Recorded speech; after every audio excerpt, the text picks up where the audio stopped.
At 6:38, after a month of fighting, today could mark a fundamental escalation in the U.S. and Israel's war with Iran. Over the weekend, President Donald Trump threatened to, quote, obliterate Iran's power plants, starting with its largest one, if the Strait of Hormuz is not reopened by today. Iran's military responded with a threat of its own, promising to destroy U.S. infrastructure in that region, according to state media. Our Lionel Donovan with us now in studio with more on how things are developing. Lionel? Good morning, Simone and Wisdom. Well, travel through the Strait of Hormuz has been effectively shut down over fears of ships being targeted, meaning 20% of the world's oil and liquefied natural gas has stopped moving, and we've already felt the fallout. Analysts say gas prices in some states have risen more than 30% since the fighting began, and the White House is now facing pressure from here and abroad to get the strait back open. Both sides continue to fire on targets throughout the Gulf. Last night, Israel confirmed that it began a wide-scale wave of strikes targeting Iranian infrastructure. Meanwhile, Saudi Arabia says it intercepted a ballistic missile targeting its capital, while another struck an uninhabited area.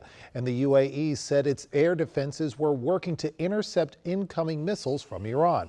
The UAE has now joined 21 other countries, including the UK, Germany, France, and Japan, to ensure safe passage through the strait. President Trump's 48-hour deadline ends just before 8 p.m. tonight. And if the strait has not reopened by then, intelligence officials say that's when hard choices will have to be made. President Trump can decide to fulfill the ultimatum and attack the Iranian facilities, the infrastructure, but then obviously the Iranians are going to retaliate not only against the infrastructure in the Gulf states, the electricity one, but also, for example, the desalination factories. So we are approaching a severe expansion of the war. Or he can decide not to implement the ultimatum and stop short of this war.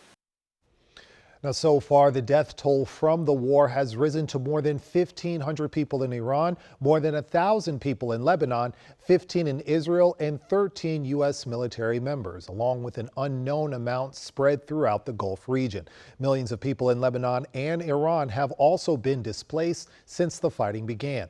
U.S. military officials are advising Iranians to stay inside since the U.S. and Israel are targeting missile and drone manufacturing sites. Yeah. Back to you. Iran has a population of 93 million people, so not a small ask to keep everyone inside. Lionel Donovan reporting for us this morning. Thank you.